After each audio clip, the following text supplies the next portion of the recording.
The other thing that's important with squats is our breathing. Super important with any of our compound lifts, okay?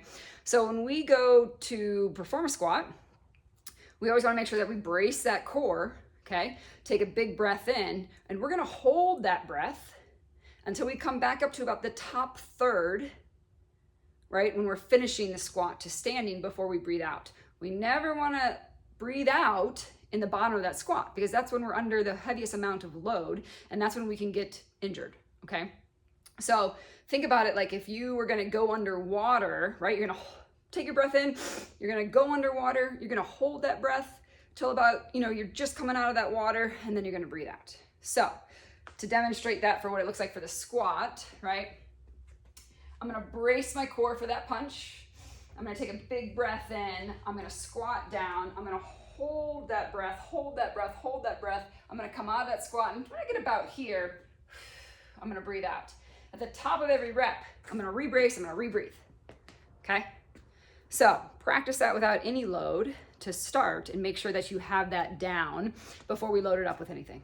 Okay, cool? So we're gonna start with some goblet squats. If you're in the beginner program, you're most likely gonna be doing goblet squats or dumbbell squats, or literally just an air squat and practicing on the form and technique, okay?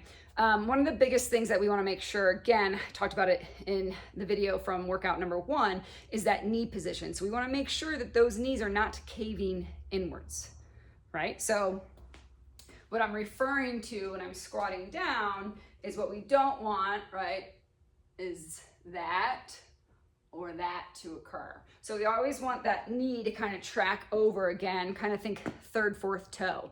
And how we do that, or how we control it, is with our glutes, okay? So you'll notice in a lot of the warm-ups, there's glute activation exercises, and that's just to get the glutes firing, because they are what controls what happens at this knee joint, okay? So our glute is what controls it. So if you think about it, if you have your foot flat, I don't want your toe to lift up off the ground, or the front part of your foot, but I literally just want you to move your knee in, move your knee out, okay? Move your knee in, move your knee out, right? My foot is not lifting up, so that motion is not coming from my foot or my ankle, it's coming from my hip or my glute to pull that knee out, okay? So before you go to squat, you wanna think about using your glutes, right, to kind of pull your knees out a little bit. I tell people, like if you had cargo pants on or shorts and you had this cargo pocket, that's the area that we want to think about is kind of like rotating and pulling out, okay? Again, cargo pockets, think about them rotating kind of and pulling out to the side, and you'll feel those glutes activate. We call it a corkscrew. So you're thinking about kind of driving your foot down into the ground, right? And then I'm going to corkscrew those legs out, okay? And that's going to help control that knee position. So let's just run through a couple body weight, then we'll do goblet, then we'll do some dumbbell, and then we'll jump into barbell. So feet position, shoulder width, around there, where your feet go, okay? Doesn't matter. It's whatever's comfortable for you for your hip position and your hip anatomy. So some people have a more narrow pelvis, right? Where the head of their femur sits in their joint is gonna play a big role on how wide or narrow their squat is, as well as where their foot position is. So there's no right or wrong position for that foot, right? We should always be working on hip mobility, but I don't want you to think that we have to have toes straight forward. That's an old school way of thought. We don't, because again, our anatomy is very different. And for women, we have that wider pelvis. So even more so, we're gonna have a little bit of variation in where our feet point, okay? So I'm finding what position is comfortable for me. Same thing with my feet, where that feels good, right? I'm gonna corkscrew my legs out, or my cargo pockets, by activating my glutes. I'm gonna tuck that rib cage down, because we don't want it to flare, right? I'm gonna take a big breath in. I'm gonna really brace that core. I'm gonna hold that breath. I'm gonna do my squat, right? Driving those knees slightly out, but never losing contact of my big toe joint, okay? I'm gonna stand back up, breathing out at that top 1/3, okay? I wanna show you from the side. We wanna initiate the squats with our hips driving back, okay? Versus our knees coming forward. So see the difference there? Hips drive back versus knees coming forward, okay? So I'm gonna find my foot position, right? I'm gonna tuck that rib cage down. I'm gonna brace my core. I'm gonna take that big breath in. And I'm gonna initiate sitting down and back for my squat, right? Holding my breath, not breathing out until that top 1/3, okay? The other version that I don't want you to do, or trying it out of the habit if you are doing it, is running through all those things and then initiating the squat here, right? Did you see that difference? Versus, right, sitting down and back versus initiating with knees driving forward.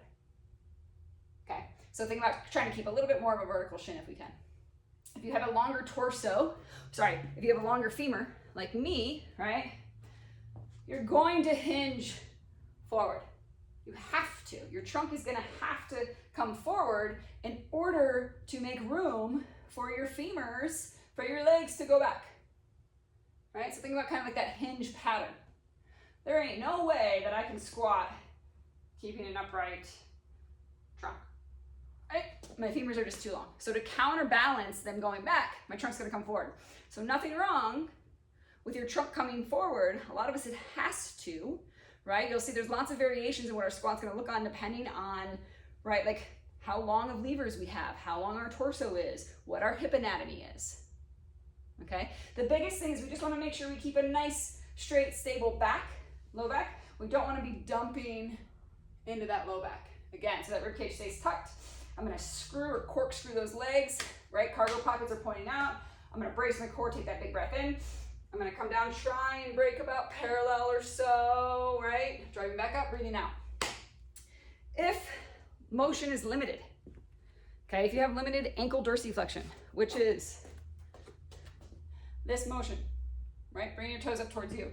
You can always put a little plate underneath your heels to kind of help take that out of it while we work on ankle dorsiflexion range of motion. The other thing is you can work on squatting to a bench, right? So if I have that bench, I'm just working on that depth. I'm gonna run through all those things. Big breath in. I'm gonna sit down and back till I touch that bench, stay nice and active, and then I'm gonna drive up. That's a really good way to learn how to initiate the squat with your hips driving down and back, okay, versus your knees, because the difference here is I just really want to think about, like, I'm going to sit down in a chair, right, versus, oh gosh, where is that bench? Where's that bench? I can't find it. I can't find it. I can't find it, right? Big difference there. So work on that, okay? So the only difference when we're adding a weight is we're holding a weight. So make sure you have the mechanics down with just body weight for your add a weight. Okay, so great to throw in some just air squats in your warm-up. Cool? So, for a kettlebell goblet, right, I'm gonna hold that bell up in front of my chest. I really wanna think about squeezing it, because when I squeeze that belt together, right, I'm gonna activate my lats. Okay, we really like those lats to engage. So that shoulder's gonna be in that nice packed position. Same exact thing here, right? Set up your stance, tuck that rib cage, corkscrew those legs out, big breath in, bracing that core, right? Squatting down, okay? Drive up, breathe out. The kettlebell will allow you to stay a little bit more upright because it's counterbalancing you, okay? So from the side, right? All those mechanics, squeezing it, corkscrewing, feet stay nice and flat. Weight is 75% midfoot back, 25% midfoot forward. Big breath in, right? Sitting down and back, driving those knees out, coming on up, breathing out at the top, okay? So I'd love for you to perform these in front of a mirror so you can watch that knee position, because again, we don't want that wobbling knees coming in. We want to keep them nice and tracking over that third, fourth toe, but that happens with our glutes. Cool? Okay, so as a goblet, if you don't have a kettlebell, you can do a goblet with a dumbbell. I'm just gonna hold it like this, okay? Or you can hold it like this, either way, right? Same exact movement pattern, all the same steps, just with a dumbbell, okay? If you wanna load up a little heavier, you have 2 dumbbells. Gonna hold them here. They can totally rest on your shoulders. So it's a front rack position. So same exact mechanics. Right, feet are grounded. I'm gonna corkscrew those legs out. I'm gonna tuck my rib cage. Big breath in, brace my core, sitting down and back, driving up, okay? You can also hold weights down to your side and do that same exact thing, all right?